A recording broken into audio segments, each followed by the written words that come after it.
No, Trst je vse od 14. stoletja bil del Habsburškega imperija, vendar se je šele v 18. in še bolj v 19. stoletju razmahnil kot cvetoče pristaniško mesto, ki je bilo eno izmed glavnih mest celotnega imperija. Prav tako je bil četrto največje habsburško mesto. Skratka, Trst je bil blazno pomemben kraj, ki je imel takrat velik vpliv, kar se je popolnoma spremenilo po koncu Prve svetovne vojne, ko postane Trst del Italije, kar je tudi danes, kot vemo.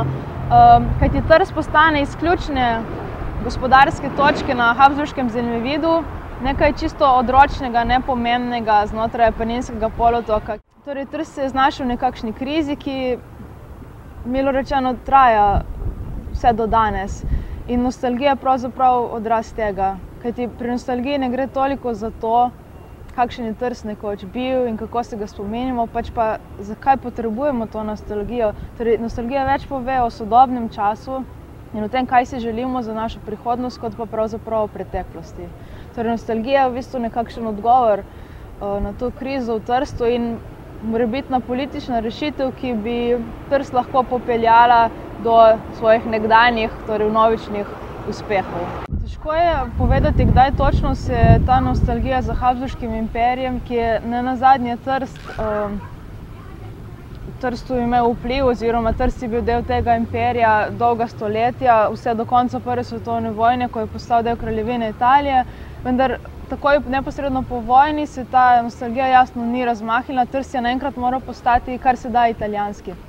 No, šele kasneje, v naslednjih desetletjih, še bolj pa po vojni, v 80-ih in kasneje in danes se je ta nostalgija zares razmahnila.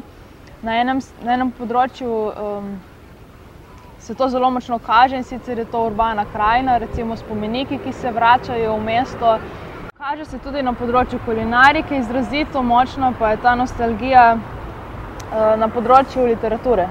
No, jaz se spomnim, kako sem se, mislim, da je bil to prvi večer, ko sva se priselila v Trst in sva se sprehajala po mestu in zaslišala Radetski marš, kar je bilo simpatično po svoje, vendar poleg tega marša in orkestra, ki je igral ta marš, se je nahajala kopica nekih stojnic, na katerih je bilo veliko hrane in pijače. In kaj so prodajali?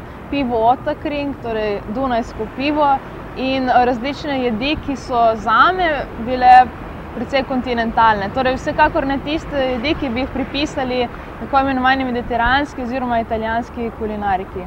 No, in to je privabilo mojo pozornost in tukaj so se potem na krožnikih znašle jedi, kot so golaž, kislo zelje, razne jedi svinjine, torej razne vrste klobas, veliko polente tudi, pa recimo štrudli in druge sladice, ki so za nas zelo dunajske, ne? Tržačani pa imajo za svoje, recimo tudi torta sahar, doboš in druge podobne dobrote.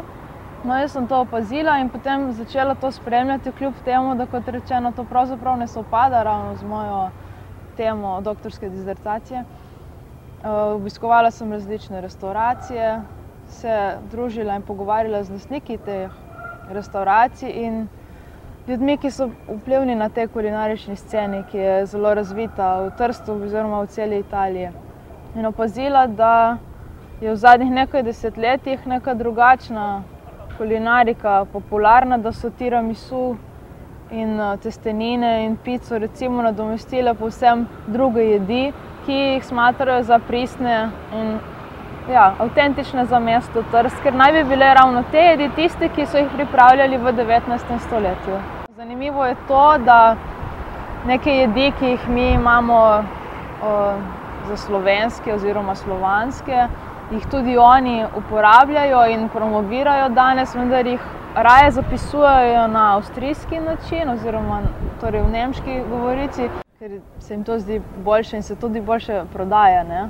Vsekakor je na trgu boljše nekaj predstaviti kot dunajsko, kot mariborsko recimo. Zelo povezan s tem, s poudarjanjem, nenehnim poudarjanjem tako imenovane multikulturne podobe Trsta.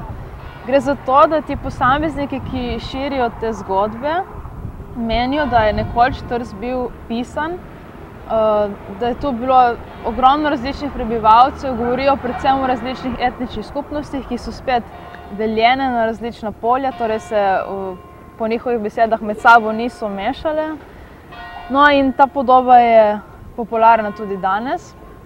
V tej sliki zelo visoko kotirajo določene skupnosti, recimo srbska ortodoksna, grška ortodoksna, ki imajo v samem središču Trsta čudovite cerkve, tudi judovska skupnost, armenska, ki danes praktično ne obstaja več, in nekatere druge.